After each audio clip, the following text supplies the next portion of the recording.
सरकार में पिछले 10 साल में 15 लाख से ज्यादा भारतीयों ने भारत की नागरिकता छोड़ करके दूसरे देश में जाकर के बस गए। यह हुआ उस कानून का अंजाम। सभापति महोदय, इसी तरह की जिद के साथ किसानों के खिलाफ भी कानून लाए गए थे। जिस तरह आज वक्फ के फायदे गिनाए जा रहे हैं, उसी तरह से किसानों को भी कृषि कानूनों के फायदे गिनाए गए थे। लेकिन अंजाम क्या हुआ? 700 किसानों की शहादत लेने के बाद सरकार को अन्नदाता किसानों के सामने घुटने टेकने पड़े और कृषि कानून वापस लेने पड़े।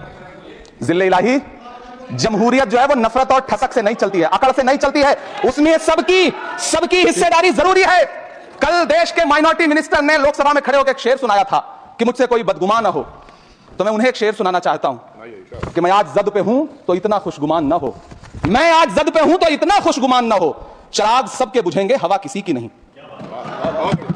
नीतीश कुमार जी हो, चंद्रबाबू नायडू जी हो, चिराग पासवान जी हो, जयंत चौधरी जी हो, देवे गौड़ा जी हो, जीतन राम मांझी जी हो, सबको समझना पड़ेगा कि जब जंगल में आग लगती है तो न वो बरगद बचते हैं जो हवा को आंधी में तब्दील करते हैं, न वो बांस बचते हैं जो आपसी रगड़ से चिंगारी पैदा करते हैं। सभापति महोदय, जब देश को मनमोहन सिंह साहब जैसा काबिल प्रधानमंत्री मिलता है तो देश को आरटीआई जैसा एक्ट मिलता है, सेज जैसा एक्ट मिलता है, मनरेगा जैसा एक्ट मिलता है, लिबरलाइजेशन मिलता है, राइट टू एजुकेशन मिलता है, नेशनल फूड सिक्योरिटी एक्ट मिलता है।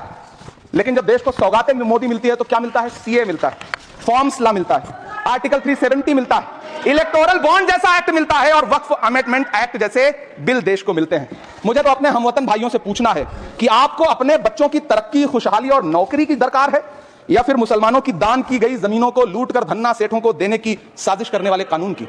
सभापति महोदय, यह सरकार रात के 3 बजे तक पूरे देश को जगा करके संसद में अपने ही नागरिकों को नीचा दिखाने के लिए वक्फ बिल ला रही थी, तो उधर रात के 1:30 बजे अमेरिका हम पर 26% टैरिफ लगा रहा था। सरकार की प्राथमिकताएं देश को पता। सभापति महोदय, मैं बहुत भावुक हूं आज और मुझे अच्छा लगा कि आदरणीय नेता सदन जगत प्रकाश नड्डा जी ने बहुत अच्छी बातें भी की, मन से बातें की। क्योंकि उनके नाम में प्रकाश जुड़ा है तो मैं उनमें हमेशा एक रोशनी की किरण देखता हूं। मैं उनके सामने बहुत अदब से यह बात कहना चाहता हूं कि चिरागों के सफर में दबदबा हो आंधियों का तो फिर अंजाम जुल्मत के सिवा कुछ भी नहीं होगा। यह दुनिया नफरतों के आखिरी स्टेज पर है, इलाज इसका मोहब्बत के सिवा कुछ भी नहीं होगा। मैं भावुक हूं, मेरी पलकें गीली हैं।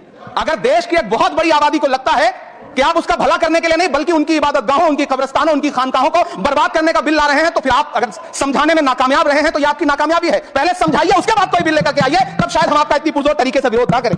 लेकिन सभापति महोदय, मैं अंत में सिर्फ इतना कहना चाहता हूं कि इस बिल में जो भी पॉइंट्स दिए गए हैं, बॉम्सी पोर्टल देख लीजिए, सरकार का झूठ आपको पकड़ में आ जाएगा।